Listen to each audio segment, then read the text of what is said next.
आपके जैसी सास आपकी बेटी को ना मिले। आज ससुराल में महक की पहली रात थी। नई नवेली दुल्हन महक शर्माई सुबह 5 बजे ही उठ कर तैयार होकर कमरे से बाहर निकली तो सामने ही सासू माँ दिख गई। महक उन्हें देखते ही झुककर पैर छू कर खड़ी हो गई और पूछा, माँ जी, नाश्ते में क्या बनाना है? बता दीजिए, मैं बना देती हूँ।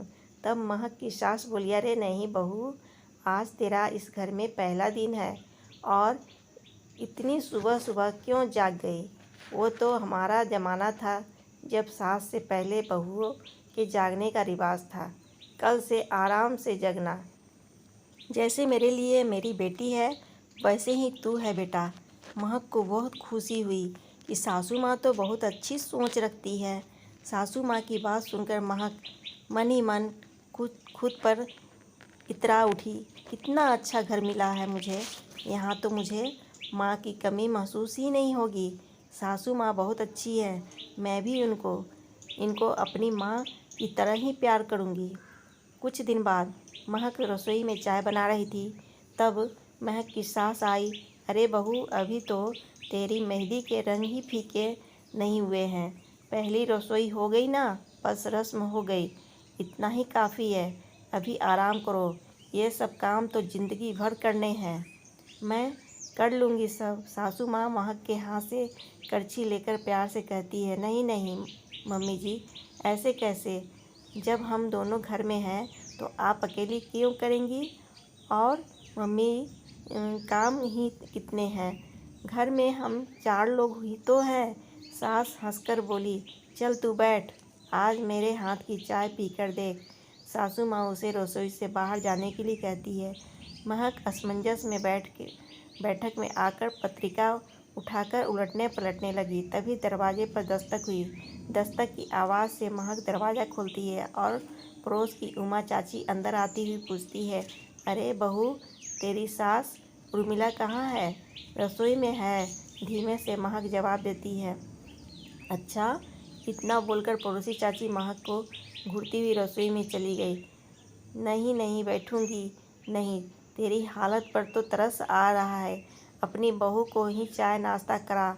बहू, ये आचरण सही नहीं है। बेचारी बूढ़ी सास रसोई में खपे और बहू मज़े करे।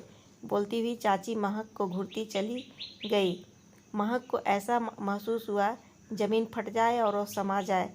तब सास आ गई और बोली, छोड़ बहू, आग लगाने की तो इसकी पुरानी आदत है, मैं चाय लेकर आती हूँ। बोलकर उर्मिला जी रसोई की ओर चली गई। एक दिन शाम को जब सुरेश ऑफिस से आया तो महक रसोई में खाना बना रही थी। तब सासू माँ ने महक को आवाज़ दी और सुरेश से बोली, जाओ तुम दोनों कहीं घूम आओ। नई नई शादी हुई है, 100 अरमान होते हैं हर लड़की के। जा महक, जा, जल्दी जाके तैयार हो जा। बिल्कुल घर घुस्सू है यह लड़का। पत्नी को लेकर कहीं आता जाता नहीं है। लड़कियों के कितने चाहते होती हैं, समझता ही नहीं है। जा तू तैयार हो, सासू माँ महक को कहती है। लेकिन मम्मी जी, घर के सारे काम पड़े हैं और हमारी सहायिका रानू को भी आपने आज छुट्टी दे रखी है। आपकी किटी भी है। ऐसे में मैं कैसे बाहर जा सकती हूँ? बहू, तू परेशान क्यों होती है? सब हो जाएगा, कोई बड़ा काम थोड़े ना है। सुरेश ले जा इसे। सासू माँ की जिद पर महक सुरेश के साथ घूमने चली गई। महक बहुत खुश थी कि इतना काम होते हुए भी सासू माँ ने उसको बाहर भेज दिया। लोग पता नहीं क्यों सास को इतना बुरा कहते हैं। मेरी सासू माँ तो कितनी अच्छी है। महक का पूरा ध्यान सासू माँ की तरफ ही था। वो अपने पति सुरेश से बोली, घर चले क्या? बस आउटिंग हो गई। मम्मी जी अकेले कैसे मैनेज करेंगी? वो तो इतनी अच्छी हैं कि सिर्फ हमारे बारे में ही सोचती हैं, लेकिन उनका ध्यान रखना भी तो हमारा फ़र्ज़ बनता है। सुरेश कहता है, ठीक है, दोनों घर के लिए निकलते हैं। तभी सुरेश की किसी दोस्त का फ़ोन आ जाता है। महक, मुझे कुछ काम है, तुम कैब लेकर घर चलो, मुझे 2-3 घंटे लग जाएंगे। ठीक है, कहकर खुशी कैब लेकर घर की ओर रवाना हो गई। उर्मिला, बहू कहाँ है तेरी? पता नहीं था क्या उसे कि आज तेरी सहेलियाँ आने वाली हैं? अकेली जूती पड़ी है। शर्मा जी की आवाज़ सुनकर महक के कदम दरवाजे पर ही रुक गए। तब सास की आवाज़ आती है। क्या कहूँ, पता था उसे सब, लेकिन घर में पैर टिकते कहाँ हैं उसके। रानो भी नहीं आएगी ये भी जानती थी वो, लेकिन मेरी किस्मत, पहले सासू माँ की सेवा में लगी रही और अब बहू की। उस दिन तो तूने देखा ही था बहन, उर्मिला जी अपने चेहरे पर बेचारगी का भाव लाकर कहती है। हाँ, पूरी महारानी है इसकी बहू। उस दिन मैं आई तो उर्मिला चाय बना रही थी और महारानी मैगजीन पढ़ रही थी।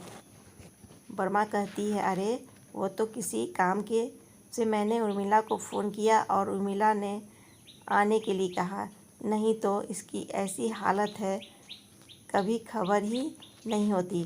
बर्मा कहती है, कोई क्या कर सकता है, बेटे पर भी तो जादू कर रखा है उसने।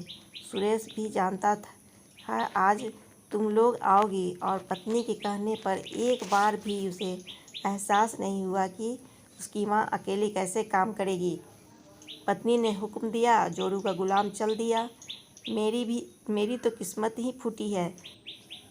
तभी महक आती है और कहती है, बस मम्मी जी बस, मैंने आपका ये दोहरा चेहरा तो देखा ही नहीं था। मैं तो इसी गुमान में थी कि मुझे दूसरी माँ मिल गई है।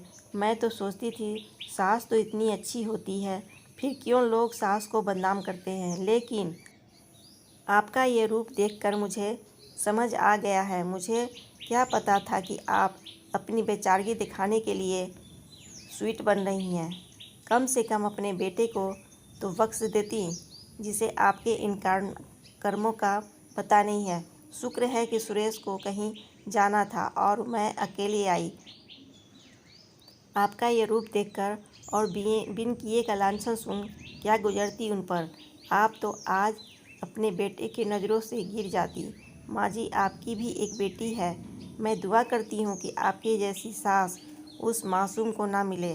अब अपनी सहेलियों को मेरे कहे का अर्थ समझाइए। मेरी ज़रूरत लगे तो बेझिझक बुला लीजिएगा। बोलती हुई महक सबको सरसरी निगाह डालती हुई अपने कमरे की ओर बढ़ गई। महक की यकीन, विश्वास और मान का आज खून हो गया था। आज उसकी सास का असली चेहरा उसके सामने था। आज महक की सारी गलतफहमी दूर हो गई थी। वीडियो अच्छी लगी तो प्लीज़ लाइक, शेयर, सब्सक्राइब और कमेंट करना न भूलें। Thanks for watching.